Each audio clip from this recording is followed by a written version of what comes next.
Buenos días, compañeros. Mi nombre es Priscila. Bienvenidos, soy una comedora compulsiva. Bienvenidos a una reunión especial de comedores compulsivos anónimos, Grupo Hay una Solución.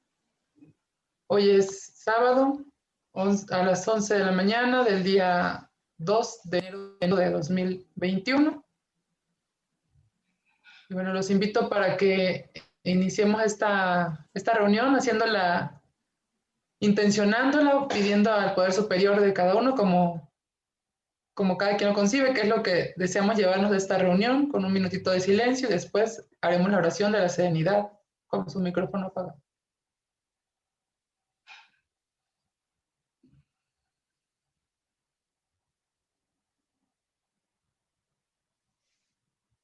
Dios, concédeme la serenidad para aceptar las cosas que no puedo cambiar, valor para cambiar las cosas que puedo y sabiduría para reconocer la diferencia. Hágase tu voluntad y no la mía. CCA es una hermandad de hombres y mujeres que, compartiendo su experiencia, fortaleza y esperanza, se están recuperando de la compulsión por la comida. Damos la bienvenida a todo aquel que desee dejar de comer compulsivamente. No hay cuotas ni honorarios. Nos mantenemos con nuestras propias contribuciones voluntarias y no solicitamos ni aceptamos ayudas externas. CCA no está afiliada a ninguna organización pública o privada, movimiento político, ideología o doctrina religiosa. CCA no tiene opinión referente a asuntos ajenos. Nuestro propósito primordial es abstenernos de comer compulsivamente y de las conductas compulsivas con la comida para llevar este mensaje de recuperación por medio de los 12 pasos de CCA a aquellos que aún sufren. Muchísimas gracias, Pris. Bueno, yo nada más les recuerdo que las opiniones expresadas aquí en la reunión son las de los miembros particulares y no representan a OA como un todo. Los programas de 12 pasos no tienen celebridades, no tienen representantes y sí tenemos gente que tiene recuperación y puede compartir su fortaleza, experiencia y esperanza.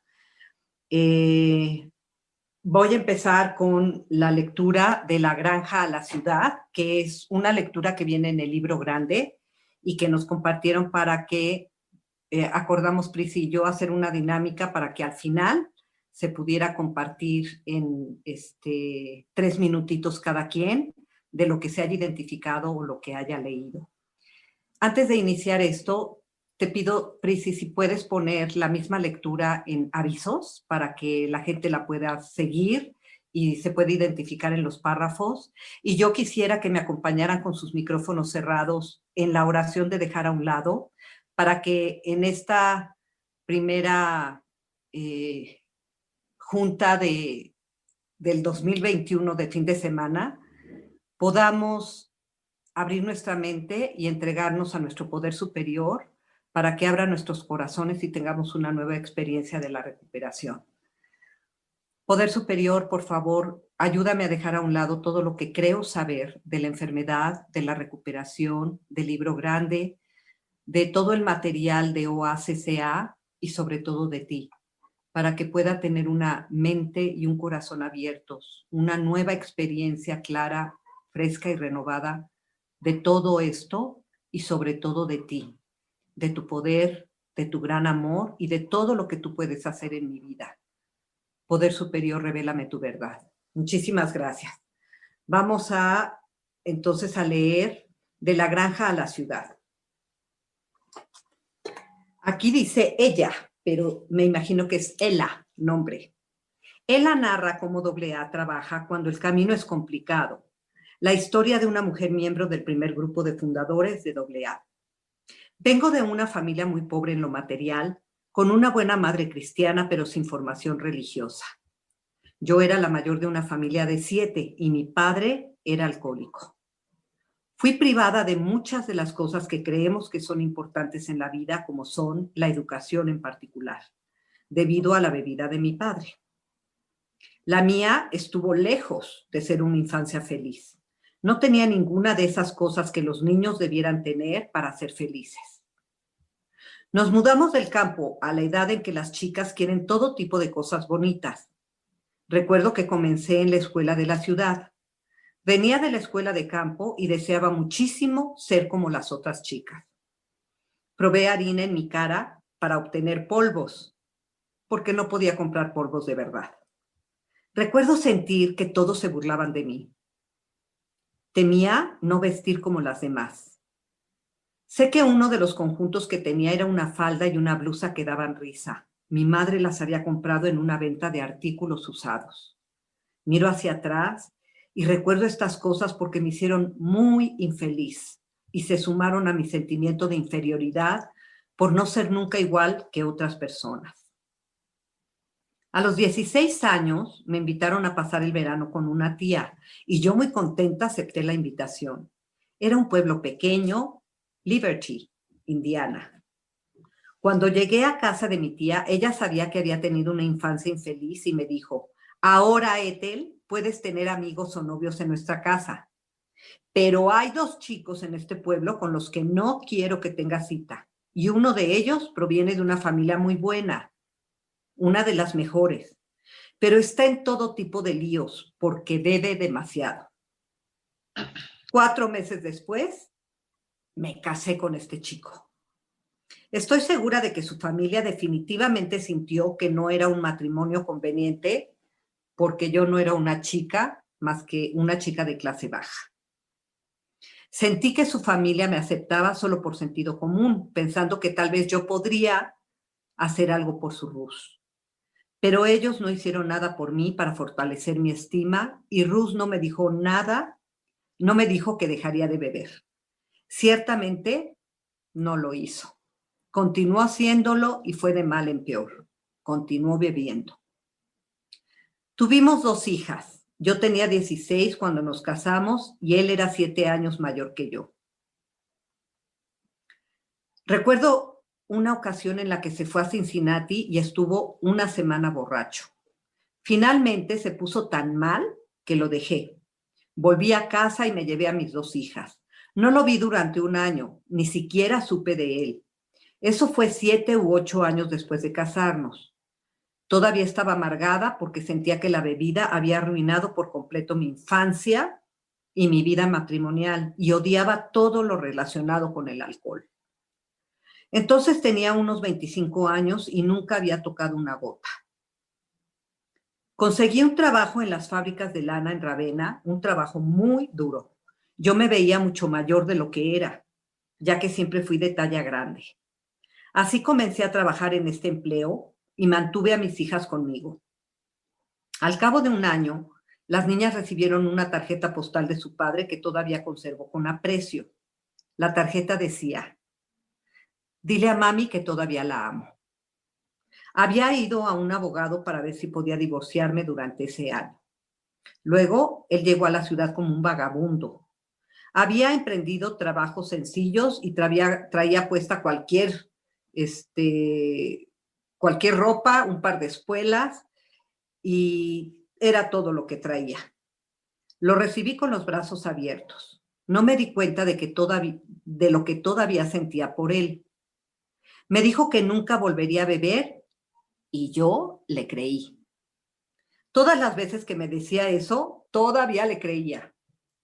Bueno, parcialmente. ¿Le creía o quería creerle? Consiguió un trabajo y volvió a trabajar. Permaneció seco durante 13 años. El doctor Bob solía decir que era un récord de lo que él sentía que era un alcohólico típico. Construimos una vida espléndida. Al final de esos 13 años, nunca hubiera soñado que volvería a beber. En ese tiempo, nunca tomó ni un trago. Nuestra hija mayor se casó, ella y su esposo vivían en nuestra casa, nuestra otra hija estaba en su último año de escuela secundaria y una noche, el nuevo yerno y mi esposo salieron juntos a una pelea de box. Ya nunca más me preocupaba donde quiera que él estuviera. Casi nunca iba a ninguna parte sin mí. Estuvimos juntos todo el tiempo, pero esa noche me levanté y vi que era tarde. Él había salido. Escuché a mi yerno subir las escaleras y le pregunté dónde estaba papá. Era como yo le decía, papá. Tenía una expresión muy peculiar en su rostro y dijo mi yerno, ya viene. Y entonces Lo vi subiendo la escalera a 4 patas. Cuando miro hacia atrás, me doy cuenta de que estaba destrozada por eso. Pero ahora no creo que tuviera un sentimiento muy profundo de resentimiento cuando le dije: las niñas se han criado, y si así es como tú lo quieres, así es como lo haremos. A donde tú vayas, yo voy a ir. Y lo que bebas, yo lo beberé. Fue entonces cuando comencé a beber. Éramos los bebedores más agradables que jamás hubieras visto. Nunca discutíamos ni peleábamos. Nos la pasábamos de maravilla, simplemente nos encantaba. Después de eso, empezaríamos los viajes más locos. Mi esposo siempre decía: llévame a dar un paseo, mamá. Entonces a veces terminábamos en Charleston, West Virginia, o aquí o allá, bebiendo todo el tiempo. Esas vacaciones anuales se convirtieron en algo extraordinario y siempre tenía 2 semanas de vacaciones, las 2 primeras semanas de cada septiembre. Un año llegamos hasta Bel Air, Ohio. Siempre empezábamos el sábado antes del día del trabajo. Todavía le tengo bastante miedo al día del trabajo. Un domingo por la tarde, la única vez que me arrestaron por conducir ebria, me arrestaron en Bel Air. Nos metieron en la cárcel. No estaba ni cerca de la condición en la que había estado muchas veces para que me arrestaran. Realmente no estaba muy ebria. Llamaron al alcalde para que no tuviéramos que quedarnos allí durante las vacaciones. Papá tomó sus $117, se los entregó al alcalde y nos dejó ir. Y así continuamos. Eso para mí fue la mayor humillación. Pensar que finalmente había caído en la cárcel fue terrible. Mi esposo solía platicar que yo había dicho: ¿te hubieras imaginado que nos darían ese servicio en la cárcel? Y él dijo: ¿qué servicio de cárcel? Yo le contesté: bueno, trajeron una jarra de café, un sándwich y un sándwich envuelto para mí. Y él dijo: eso no fue servicio de cárcel, a mí no me dieron de comer. Alguien debe haberse apiadado y debe haber salido a buscarlo para ti. Y otra cosa, sería maravilloso que no nos volvieran a encerrar porque podría volverme muy digno y sarcástico. Cuando nos fuimos y ellos nos escoltaban a través del puente hacia Wheeling, yo con gran dignidad y sarcasmo les dije que si sus esposas alguna vez visitaran Akron y ellos también estuvieran buscando indicaciones viales como yo, esperaba poder extenderles la hospitalidad que me habían brindado en Bel Air. La próxima vez que llegaron las vacaciones, fue una amarga lección para nosotros. Por supuesto, ese año estábamos bebiendo cada vez más y decidimos quedarnos en casa y ser sensatos, beber un poquito y pintar la casa. Entonces, ese sábado, antes del día del trabajo, me emborraché y prendí fuego a la casa para no tener que pintarla. Creo que fueron las últimas vacaciones antes de la sobriedad. Me odiaba cada vez más. Y a medida que el odio hacia mí misma aumentaba, me volvía más desafiante hacia todo y hacia todos. Bebimos exactamente como lo habíamos acordado. Finalmente aceptamos el programa de AA y nos consolábamos el uno al otro. Mi actitud desafiante empeoró. Había una familia muy religiosa que vivía cerca de nosotros y compartíamos la misma línea telefónica. Los escuchaba por teléfono teniendo reuniones de oración y demás, y ese tipo de conversación telefónica me enardecía por completo. Algunas veces usaban un camión de sonido, lo ponían frente a nuestra casa, y todavía creo que esa gente lo hacía a propósito. Ellos se sentaban allá afuera y tocaban himnos, y yo estaba acostada allí con una resaca terrible. Si hubiera tenido un arma, habría disparado a las bocinas de esa cosa porque me enfurecía. Fue por esta época, en 1940, cuando nos encontramos con AA. Ross leyó un artículo en el periódico, se rió y dijo: mira, aquí es donde John Dee ha encontrado algo para abstenerse de seguir bebiendo. ¿Qué es eso?, dije. Oh, alguna maldita cosa que viene aquí en el periódico al respecto. Hablamos de ello después y sentimos que en algún momento podríamos llegar a necesitarlo. Este fue un pensamiento de que podría haber alguna esperanza para nosotros dos. Una mañana después de una tremenda borrachera, estaba en un pequeño bar cerca de nuestra casa y temblaba tanto que me avergoncé muchísimo porque los temblores empeoraban cada vez más.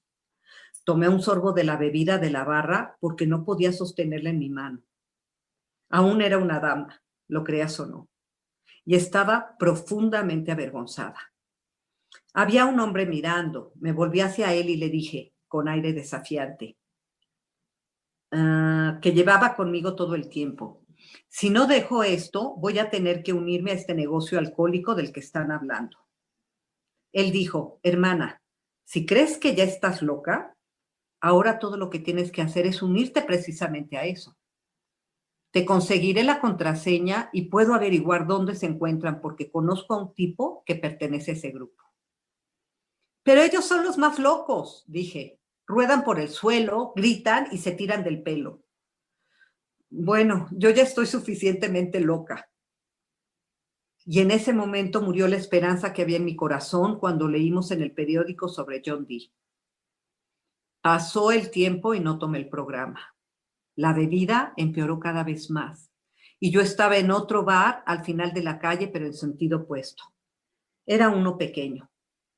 Tomé mi vaso esa mañana, que había podido levantarlo de la barra, y le dije a la mujer detrás de la barra, ojalá pudiera nunca más tomar otra gota de esta cosa. Me está matando. Entonces ella dijo, ¿lo dices en serio? Sí, le contesté. Y ella me dijo, bueno, será mejor que hables con Jack. Jack era el dueño del lugar. Siempre tratábamos de invitarle una bebida y él siempre nos decía que tenía problemas con el alcohol y que no podía beber.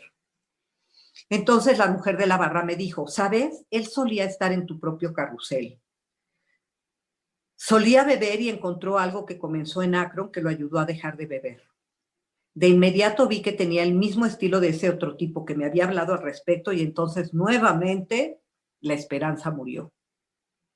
Finalmente una mañana me levanté, subí al auto y lloré todo el camino hasta la casa de los M, la gente que era dueña del bar, y le dije que estaba devastada y que quería ayuda. Pensé, no importa lo locos que estén, haré todo lo que me digan. Conduje esas 3 o 4 millas por la carretera solo para descubrir que Jack estaba fuera. Esto fue gracioso. Ellos eran dueños de este lugar. Ella lo manejaba y él lo vendió a una cervecería. Ese era su trabajo. Y había estado seco 1 año. No creo que Jack hubiera sido hospitalizado. Creo que desde su ingreso en AA había pasado algunas horas con el doctor Bob en su oficina. Trajo a muchas personas a AA a través de su bar. La señora M dijo que enviaría a Jack tan pronto como él llegara. Jack vino con 2 latas de cerveza. Él le dio a mi esposo una y a mí otra.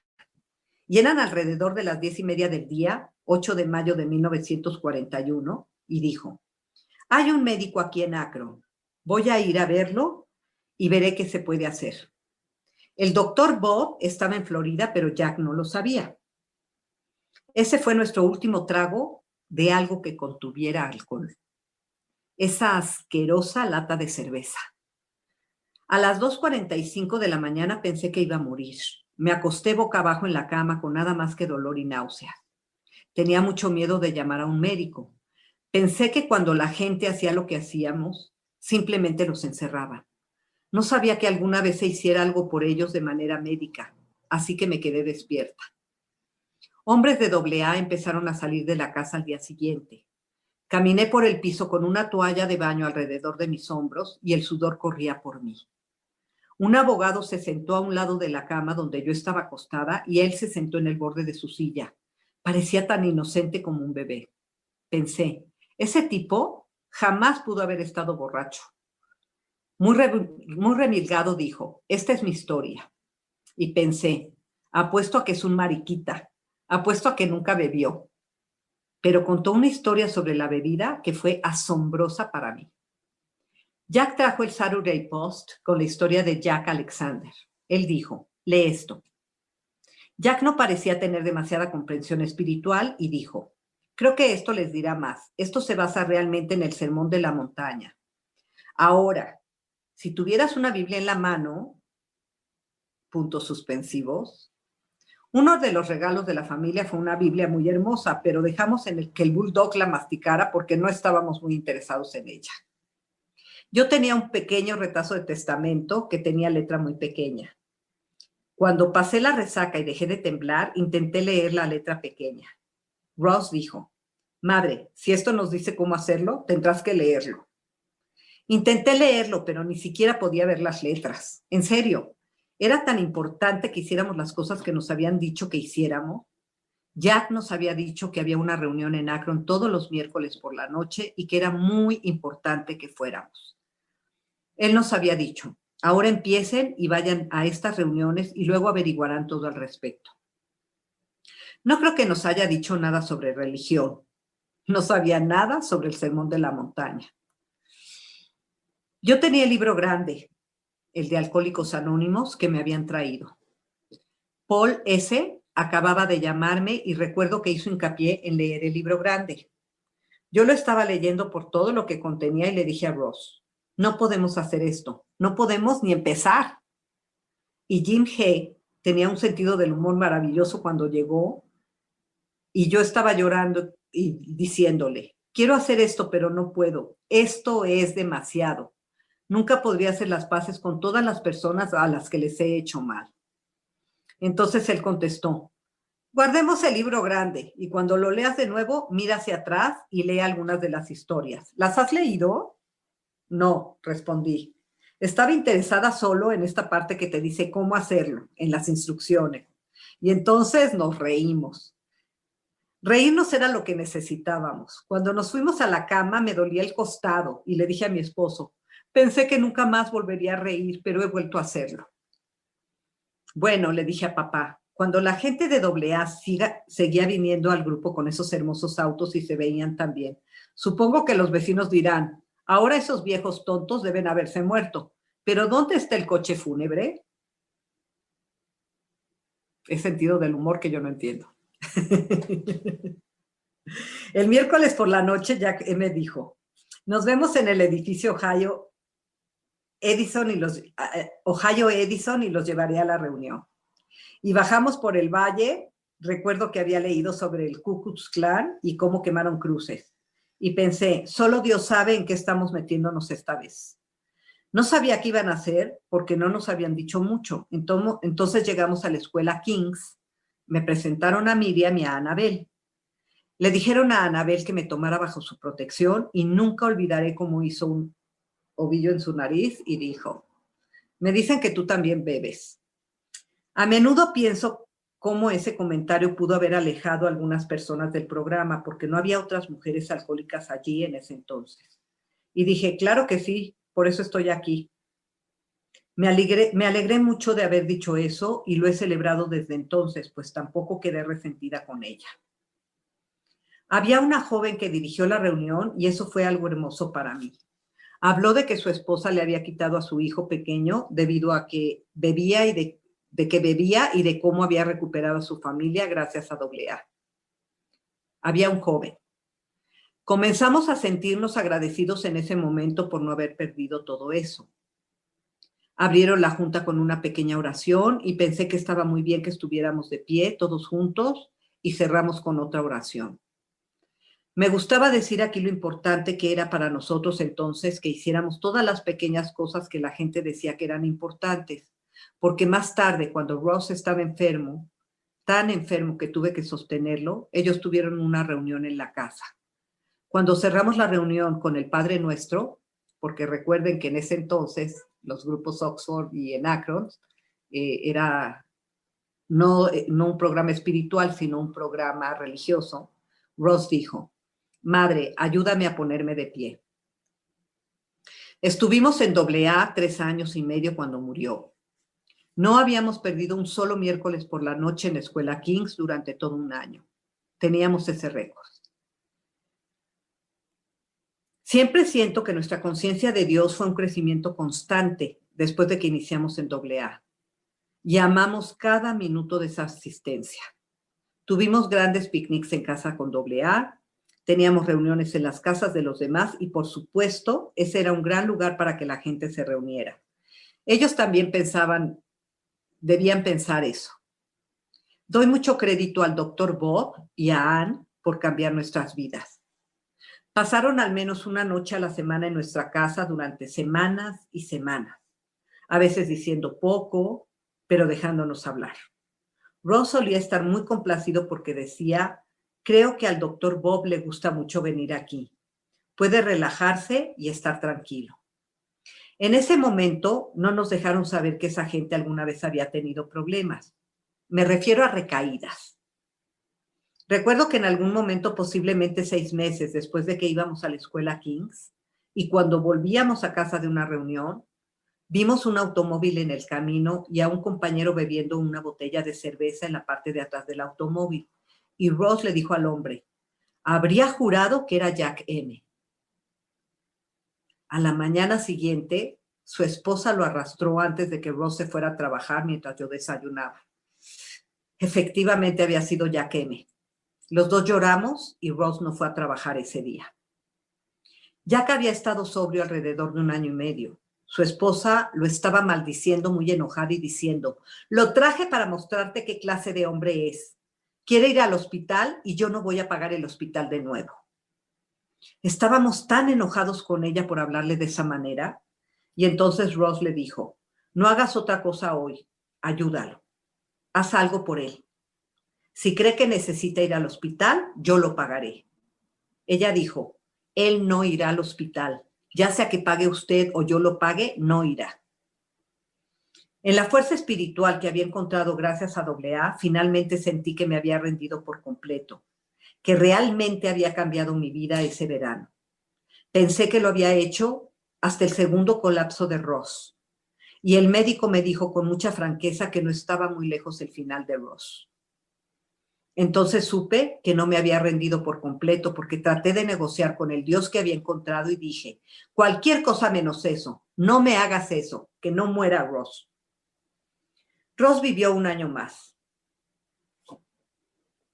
Ross vivió 1 año más de lo que yo esperaba que viviera y ese año estuvo en la cama durante al menos 6 meses. No puedo expresar lo que AA significó para nosotros durante ese año.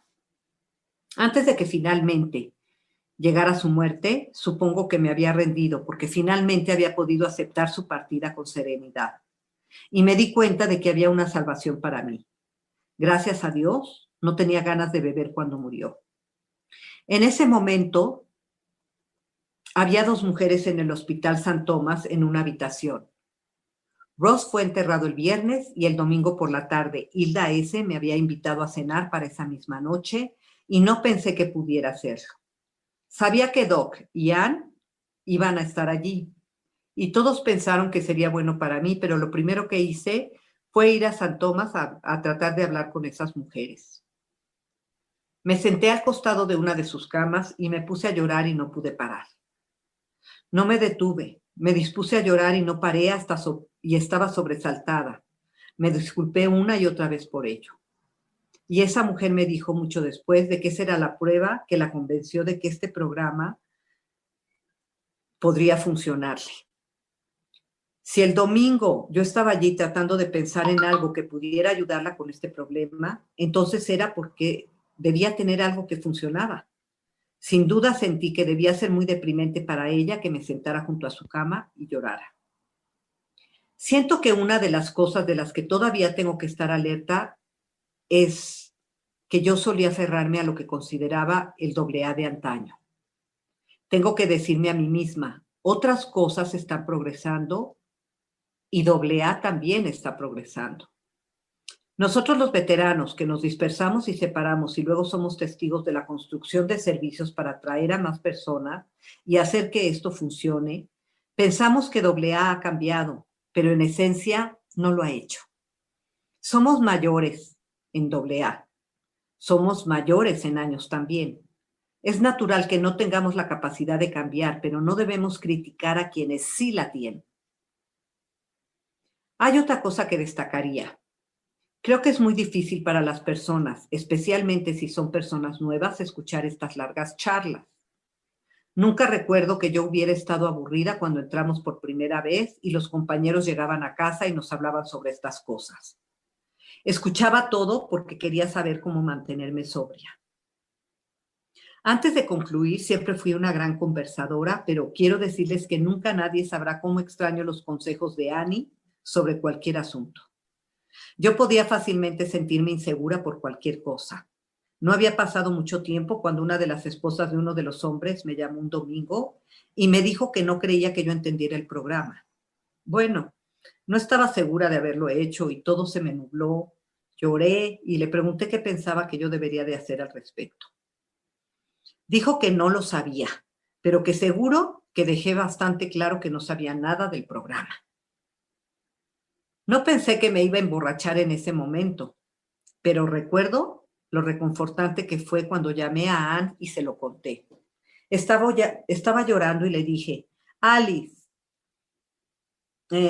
dice que sabe que yo no entiendo ni un poco del programa. Me criticó. Ella me habló, se rió de eso y resolvió mi confusión. Otra cosa que me ayudó a comprender fue que solía pensar que era una cobarde cuando decidía hacer una pausa.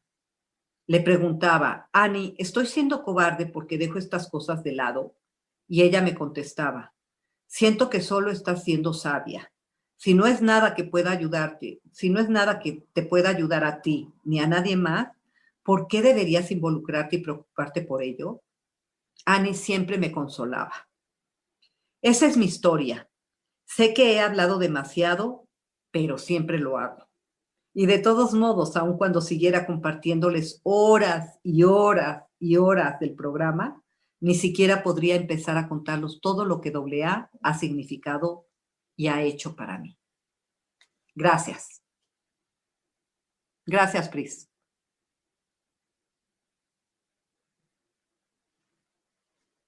Priscila ya terminó la lectura.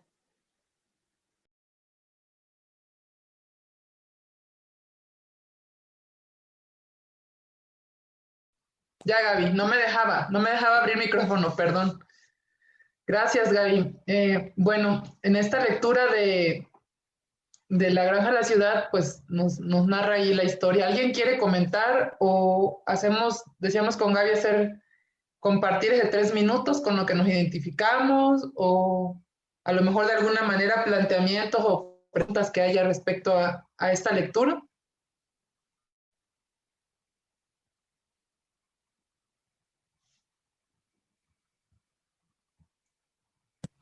Pues en lo que se anima a alguien, Pris, yo quiero comentar que a mí me parece sorprendente cómo mi poder superior opera para mí, porque siempre me trae conversaciones, me trae lecturas, me trae juntas que me hacen sentido para lo que estoy trabajando. Y parte de lo que estoy trabajando es precisamente el hecho de que yo nací en una familia donde mi papi murió activo en el alcoholismo, donde durante muchos años yo me quejé de todo esto, lo que había aportado para mi enfermedad, y que ahora tengo la fortuna de poder honrar tanto a mi papá y a mi mamá porque me dieron lo mejor que me habían dado durante toda su vida, y que pues simplemente fue lo que yo interpreté de la vida, lo que yo pude succionar de todo eso y de mi propia enfermedad, porque yo soy comedora compulsiva, es decir, soy tan adicta como mi papá desde que tengo uso de razón, yo creo que de nacimiento. Y que como este camino ha sido para mí un regalo maravilloso, porque como dice una compañera, bendito Dios que se notaba en mi cuerpo, porque hay gente que tiene la misma locura que yo y no lo puede ver ni en su cuerpo ni en ningún lado, y puede que no se llegue a desesperar como yo estuve de estar tan gorda y de que la comida me hubiera encadenado tanto que no pude haber estado en un programa de recuperación. Me casé también con un alcohólico y también compré paz barata al querer beber con él para no darle lata. Pero gracias a Dios no tengo el problema del alcohol. Tuve un jalón de orejas, así como dice el libro grande, una llamada de atención de mi poder superior y pude parar de consumir alcohol antes de que esto se volviera ya una compulsión inevitable, como lo es la comida para mí. Hay muchísimas cosas en las que me identifico con Ann, Y pues me encantaría escucharles a todos ustedes porque a través de sus voces voy a tener más revelaciones. Gracias. Gracias, Gaby. Tenemos a Beatriz. Antes me gustaría a lo mejor plantearle en lo que Beatriz nos comenta. Aquí menciona de inicio, a lo mejor con eso como para dejárselos de pregunta y ustedes, dice, ¿cómo trabaja AA cuando el camino es complicado? A lo mejor desde ahí podríamos preguntarnos un poco o hacer la reflexión, ¿cómo ha funcionado el programa a mí cuando el camino es complicado, ¿no? Y empezar a sacar por ahí algunas ideas. Adelante, Beatriz. Muy buenas tardes, mi nombre es Beatriz Emi, soy una enferma comedora compulsiva. Yo me siento totalmente identificada con esta niña cuando él le dijo que leyera y las letras se le borraban.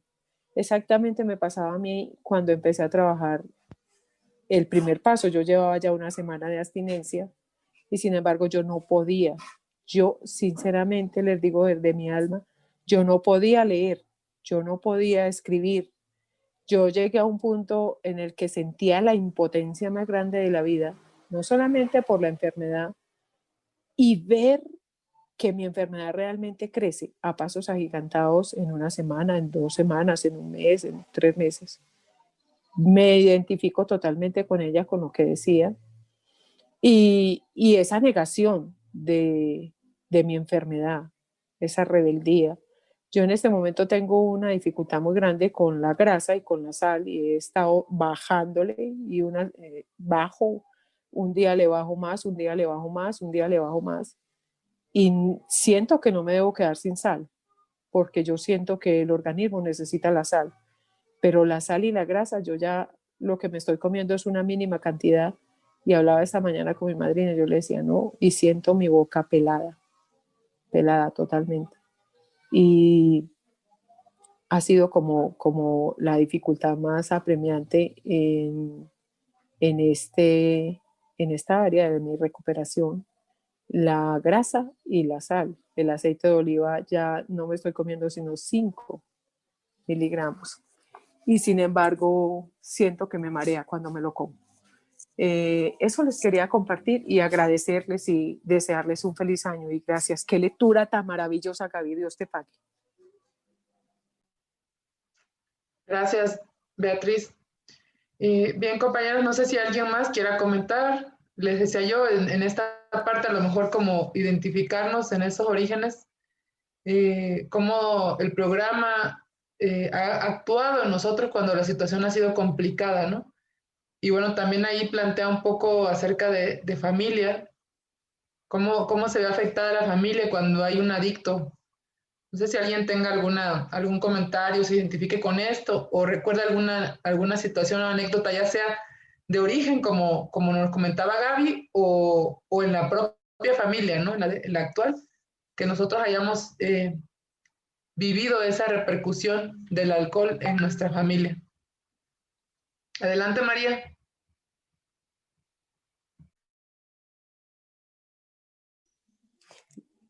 Es que creo que está mal mi nombre. Soy Lupita G., comedora compulsiva en recuperación. Y en esta parte de recordar nuevamente qué tan sorprendida puedo estar yo o pueden estar las personas alrededor cuando una persona recae. Esa es la primera parte a rescatar, ¿no? Yo recuerdo que cuando iba a grupo, presencial y hablaba a alguien de que había recaído y pues por un tiempo el Poder Superior me dio una abstinencia larga y yo me sentía muy agradecida y al mismo tiempo me sentía temerosa ¿cómo se llama? De que algún día pues me tocara vivir eso, ¿no? Y hacía pues de la abstinencia lo más importante después de Dios. Y entonces vivir esa experiencia que has recaído y comprobar que la enfermedad creció, comprobar que, sorprendida yo, ¿verdad? En primera persona. Y después sorprendidas la familia conforme fui recuperando peso. O sea, ¿cómo es que tan rápido vas recuperando ese peso? La familia no creía que yo estaba enferma. Y entonces la familia, ¿qué era lo que hacía? Constantemente me invitaba, ¿verdad? Lo invitaba pues por cordialidad. y ya después me decían, que tú no, ¿verdad? Que tú no. Pero cuando vieron el efecto, cómo fui recuperando nuevamente peso, decían, en verdad, sí tiene una enfermedad.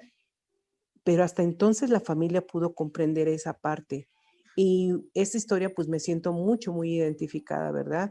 Cómo la enfermedad se puede apoderar de uno de inmediatamente. O sea, existe esa transformación, existen los síntomas, pero pues también esta lectura me da la esperanza de que la recuperación nuevamente está al alcance de la mano.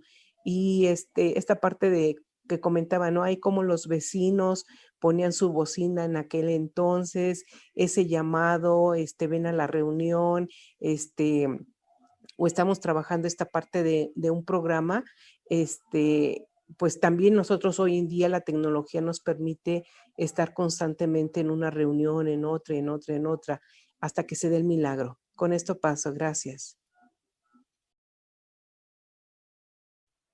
Gracias, Lupita. ¿Alguien más que quiera comentarnos? Si algo le recordó, si tuvo identificación con algún tema de los que se estuvo tocando acá en la lectura respecto a la familia y a ese origen pues, del alcoholismo, ¿verdad?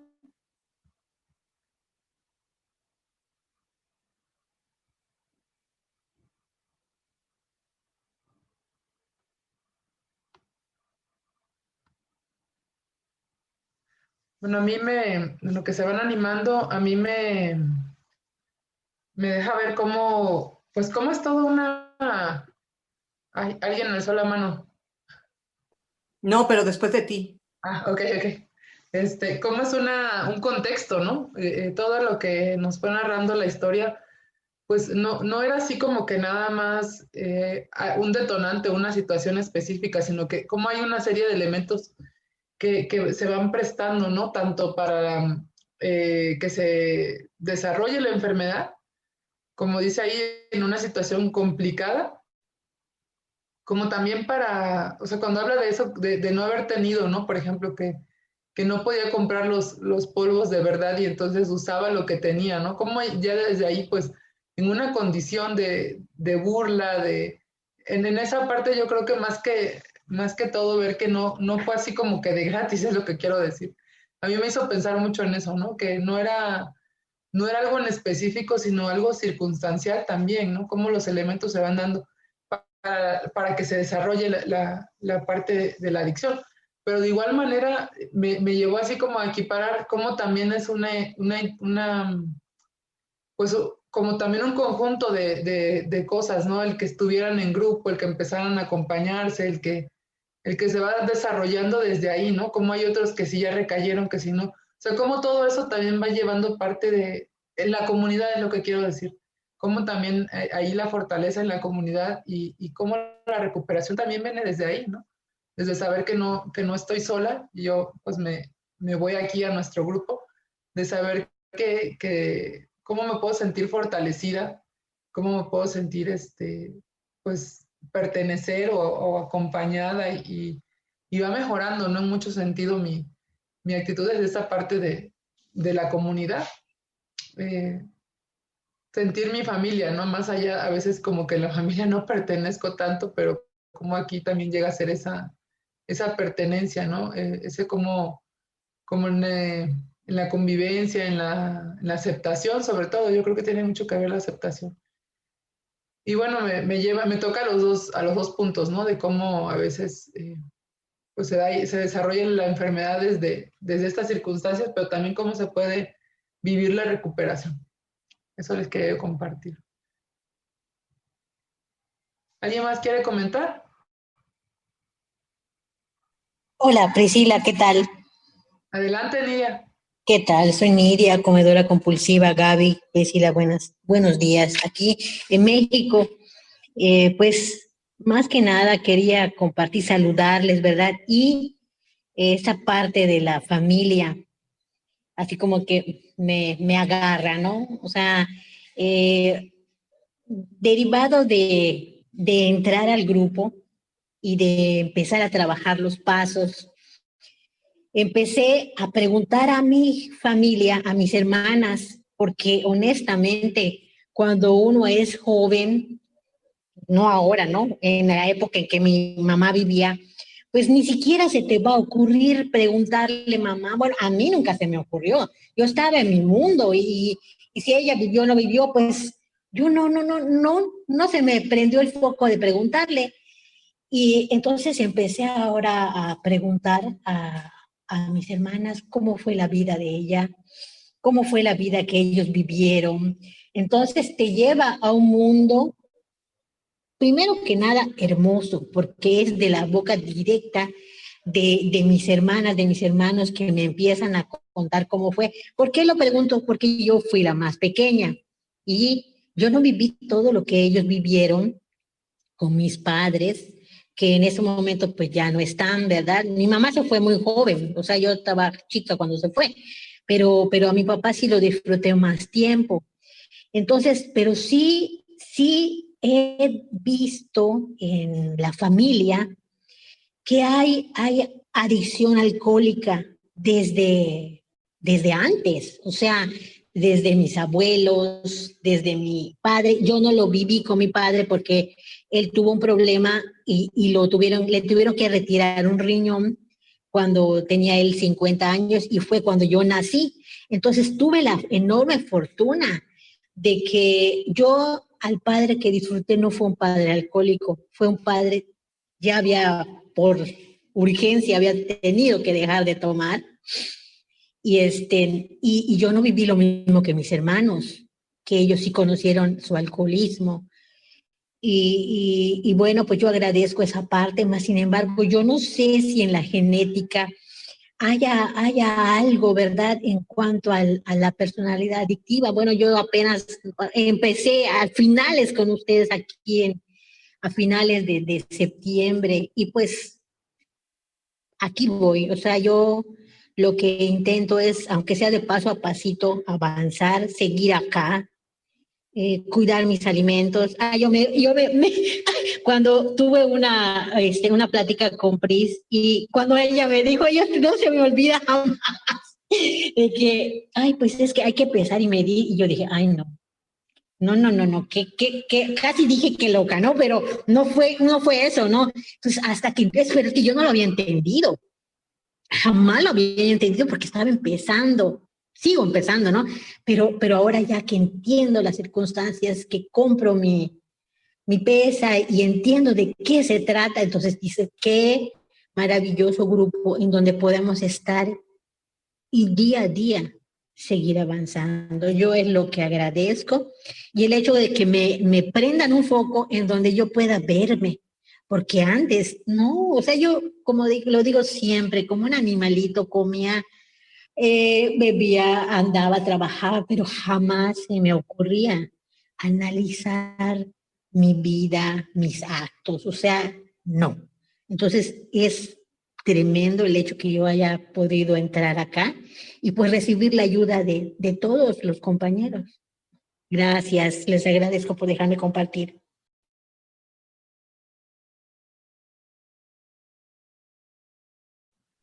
Gracias, Nidia.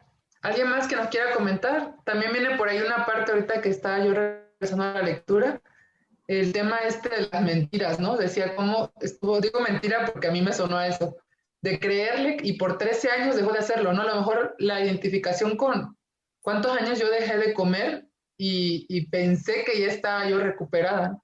O también he creído o he estado en ese lugar de esta mujer, también creyéndole al adicto. Entonces no sé si por ahí alguien se identifica con este tema pues de realmente, como dijéramos ahí en la borrachera seca, ¿no?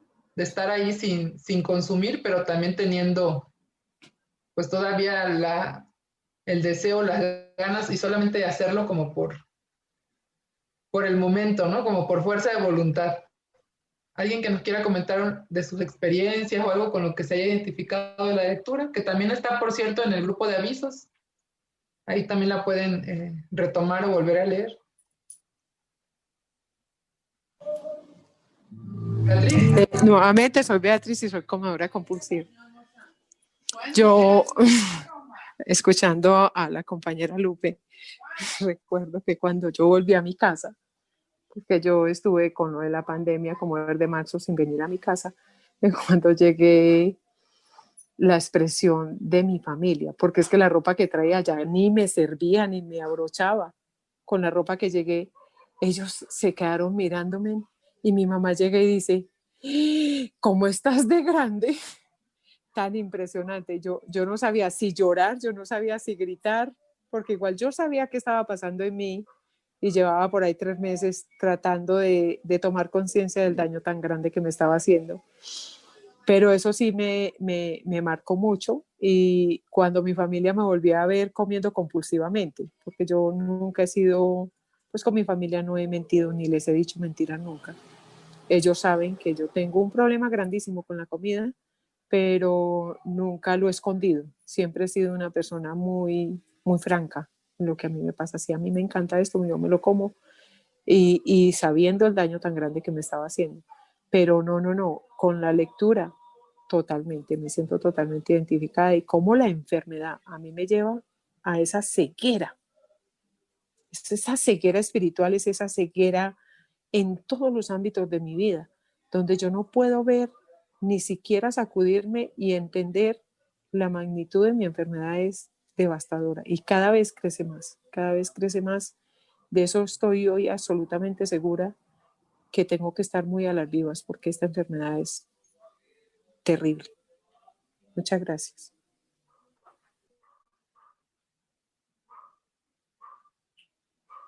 Gracias, Luis. ¿Alguien más que nos ¿Sabes quiera? qué, Pris? ¿Sí? Si quieres pausar la grabación, a lo mejor se animan, porque hay gente que prefiere que no sea grabado su compartir. Ok. Y ya luego lo volvemos a reactivar para concluir la... Pero antes de que lo apagues, me gustaría poner 3 preguntas que tú hiciste súper buenas para mí. Me encantaría, entonces, para que queden grabadas. Por si alguien se las quiere contestar, que escuche esta grabación. Si me equivoco en una de las preguntas, la corriges, por favor. ¿Cómo trabaja el programa cuando la vida se complica? Me fascinó esa pregunta. Y todas las demás, pero esta fue valiosísima para mí. ¿Cómo se ve afectada la familia con la enfermedad del adicto? Y ¿cuáles son las mentiras que me creo, que me he creído y que usé durante la actividad de la enfermedad y aún ahora en recuperación? Gracias. Si quieres pausar la grabación.